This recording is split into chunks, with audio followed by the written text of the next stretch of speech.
Hey everybody, Backpack Hack here coming at you with another trail tip. And today we're going to be talking about the first of 50 ways, not to leave your lover, but 50 ways to make the ice in your cooler last longer. Now I want to qualify all these statements that first off, we're talking strictly long-term ice retention. We're not talking about a party that you're going to have on your deck tonight. We're not talking about tailgating before the game tomorrow afternoon. And I'm not talking about a weekend trip or an overnight trip. I'm talking long-term ice storage. You're going to, let's say, drive back into the backcountry so far, and you're going to be back there camping or fishing or what have you for a week, and you want your ice to last because it'd take you all day to run into town just to buy more ice. You want to make sure that your ice is going to last you for that trip. That is what this series is about. Now, I was originally going to do this in one big video, but I decided that it would be just too massively long. So I'm going to break it down into 5 sections, and have 10 tips in each. And since I don't have a very good memory, that's why the script here. So first off, I want to qualify all of these statements that I'm about to make. Number one, not all the tips apply to every person, to every cooler, and every situation. Some will apply to some situations, some people, and some coolers. But don't get the idea that you can just take all of these ideas, put them together, and you're magically going to have a cooler that lasts 3 times longer than you did before. No, that's not going to happen. Now, it's impossible to say whether a specific tip, how much improvement in ice retention it will give you. There's far too many variables. So don't think that if you come up with this tip, well, that'll give me 10% or 20% or 25% more ice retention. Yeah, it might. But there's no way to tell at this point because of so many variables how long you will get more time out of your ice. Some of these tips are going to require a regimen with discipline. You're going to have to work at it a little bit. I mean, it's not physically hard work, but you have to remember to do certain things at a certain time and have them done prior to taking your trip. Others are simple no-brainers. They're simple to do and they don't require much forethought. Money. Some cost a lot of money. Some are relatively inexpensive, and some of these tips are absolutely free. Some of these tips may conflict with other tips. In other words, if you do this and this, they may fight each other. They may not work well together and actually will hurt you. And I can't think of any instances offhand, but I just want to throw that out there, that is a possibility. We're not talking about dry ice. We're not talking about these salt ice or ice packets or powered coolers. We're talking about insulated coolers here.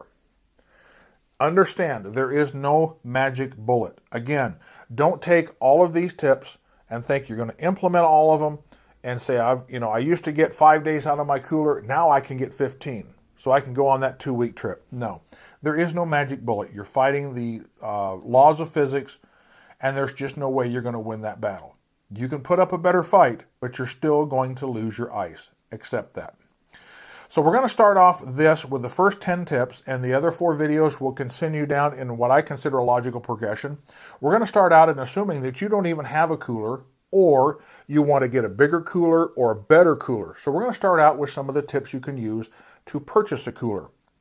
First off, you're probably thinking, look at online reviews and videos. Yeah, that's great, but don't rely on them. Take them with a grain of salt. There's a lot of videos online where people are taking a bag of ice, throwing it in a cooler and say, hey, I got 5 days out of it.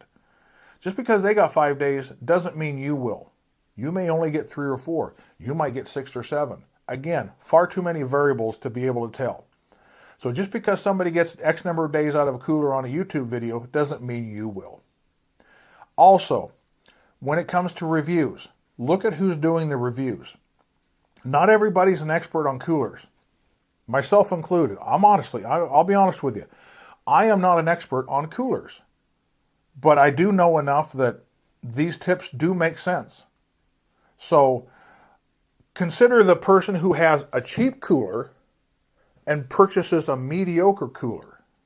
Their cheap cooler works great for an overnight trip, but when they go on a weekend trip for like 3-4 days, their cheap cooler craps out on them. It doesn't last. So they buy a mediocre cooler, and that lasts them. And they think, man, that's the greatest cooler since sliced bread. Well, They don't realize there's something better. So always take these reviews with a grain of salt. Look at who's doing what with this cooler and their level of experience with coolers. Do they work with coolers all the time, or is their experience limited to this, just one or two that they have? So not everybody is an expert, so take every review and video that you see with a grain of salt and don't trust it explicitly. 2, get a white or light colored cooler. You see this a lot of times. I've had this cooler for probably 20, 25, 30 years. It's a dark color. We all know that dark colors absorb heat. So if you're going to buy a cooler, buy a white or a light colored one. And even though my Cold E-Cooler, when I purchased it, was a light tan, I still went ahead and painted it white, just to get the maximum amount of ice retention that I can. So consider that when you go to buy a cooler. Yeah, it's great to have a cooler with your team colors or your favorite colors or just a bright color like this. This is meant for marketing.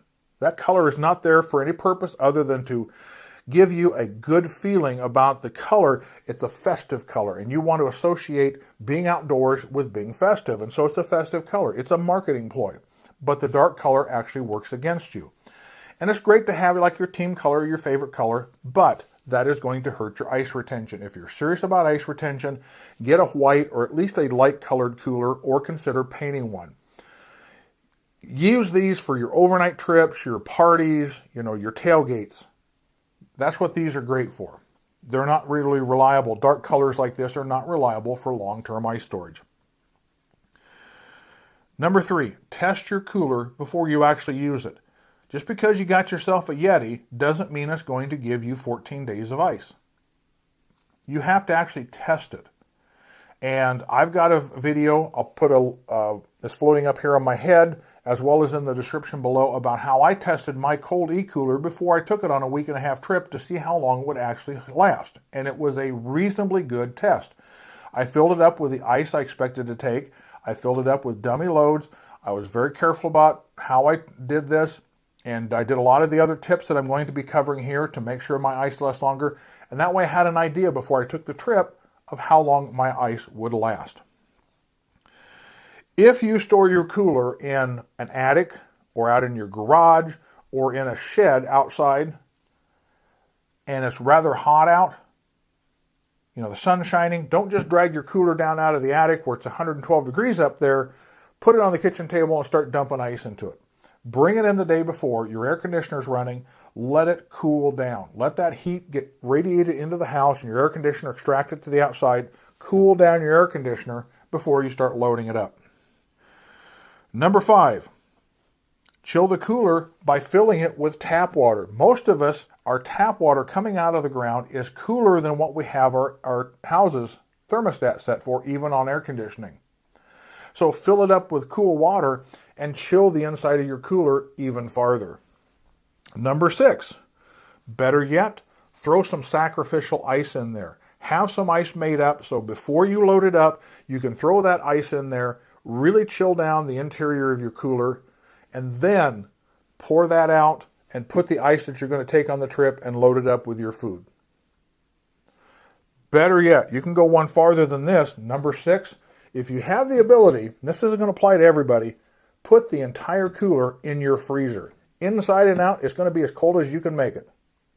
And therefore, it will have the ability to absorb more heat over time. Like I say, it ain't going to apply to everybody, especially when you're talking of the big coolers. I'd have a hard time fitting this into my chest freezer because I don't have a very big chest freezer. And obviously, my big Cold E-Cooler is not going to fit. So if you have the ability, however, freezing your entire cooler is a great option.